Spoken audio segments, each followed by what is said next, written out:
Fire Captain Engineering, situation critical. All available personnel on the double. Spock with me.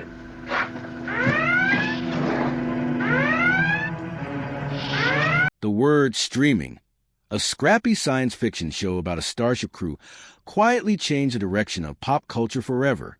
It debuted on NBC in September 1966, long before superhero movies ruled the box office, and long before anyone had heard WSO ratings, ran on a shoestring budget, and got canceled after only 3 seasons.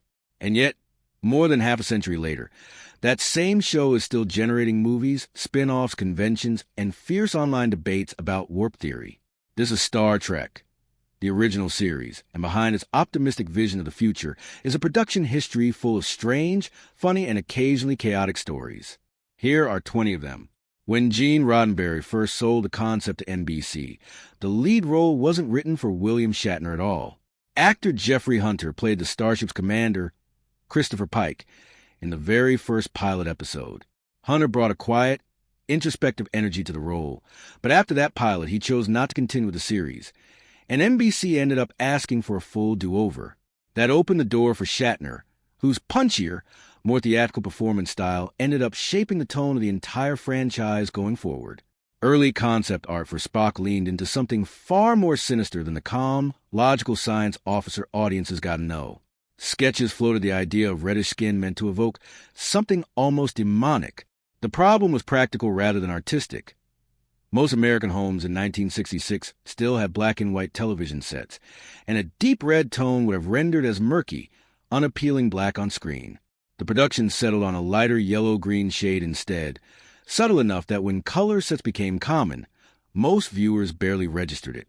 It was the ears, not the skin, that ended up defining the character visually. Original plans for the Enterprise crew called for physical shuttlecraft landings on alien worlds, complete with descent sequences and exterior shots. Early cost estimates made it clear that kind of effects work was simply unaffordable episode after episode. The production team needed something visually striking that could be achieved cheaply, and the solution was to beam characters down instead. The now famous sparkling effect was created by filming backlit metallic particles falling through the air, then running that footage in reverse. A money-saving shortcut became one of the most recognizable pieces of technology in science fiction history. NBC executives watched the original pilot episode, The Cage, and rejected it, reportedly calling it too slow-moving and too heady for a general television audience. Requesting a second pilot from a rejected show was almost unheard of at the time, but the network gave Roddenberry another shot, and that second attempt introduced Kirk, Spock, and a punchier, faster-paced format. Rather than let the show footage go to waste, Roddenberry later wove much of The Cage into a 2-part episode, giving old material new life in a completely different form.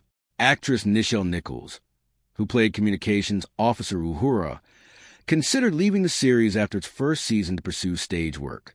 According to accounts she gave later in life, a chance encounter with Dr. Martin Luther King Jr. changed her mind entirely. He reportedly told her how meaningful it was for audiences, particularly young black viewers, to see a character portrayed with such authority and dignity on national television. She withdrew her resignation and stayed with the show, later describing that conversation as one of the most pivotal moments of her career. Nimoy worried that the pointed ears and stoic, emotionless demeanor might make the character read as more monstrous and compelling, and he feared being permanently boxed into a strange one-note role. It took time and audience reaction for him to feel confident that viewers were connecting with the character's quiet depth rather than recoiling from his alien appearance. Nimoy's complicated relationship with the role later inspired the titles of 2 very differently themed memoirs he wrote decades apart. An episode featuring an on-screen kiss between Kirk and Uhura is frequently cited as one of the earliest interracial kisses shown on American network television. Network executives, wary of backlash from certain regions of the country, pushed for the moment to be framed as something forced upon the characters rather than a choice they made themselves. Cast members have described deliberately steering the film takes so that the more genuine version of the scene made it to air, despite the network's preference. Star Trek never posted blockbuster ratings, and NBC seriously considered canceling it after its first season. What happened next set a precedent for organized fandom.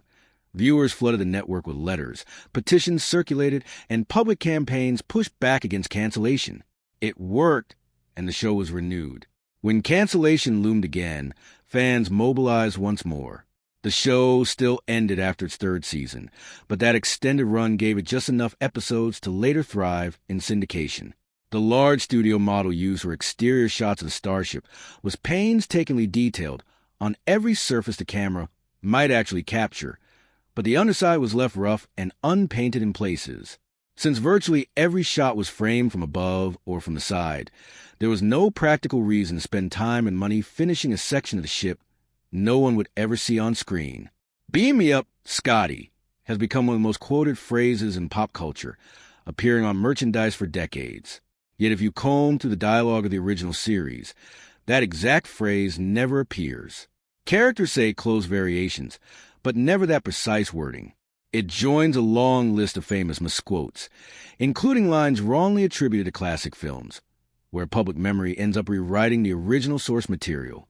With dozens of new extraterrestrial cultures to dress every season, the wardrobe department leaned heavily on existing studio costume stock rather than building everything from scratch.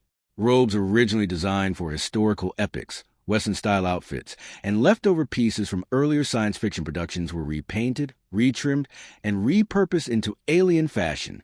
It was a resourceful trick that relied on the fact that television audiences were watching on small screens, where the illusion didn't need to hold up to close scrutiny.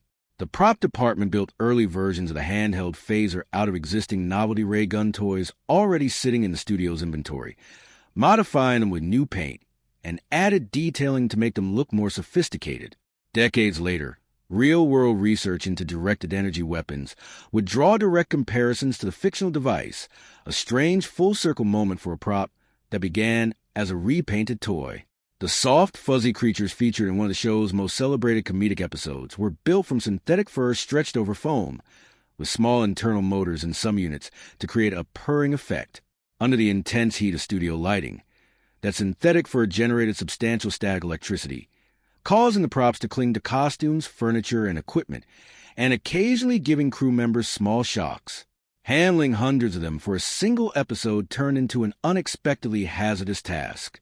Crew members wearing red uniforms, assigned security and engineering, had a noticeably high mortality rate on dangerous-away missions throughout the series.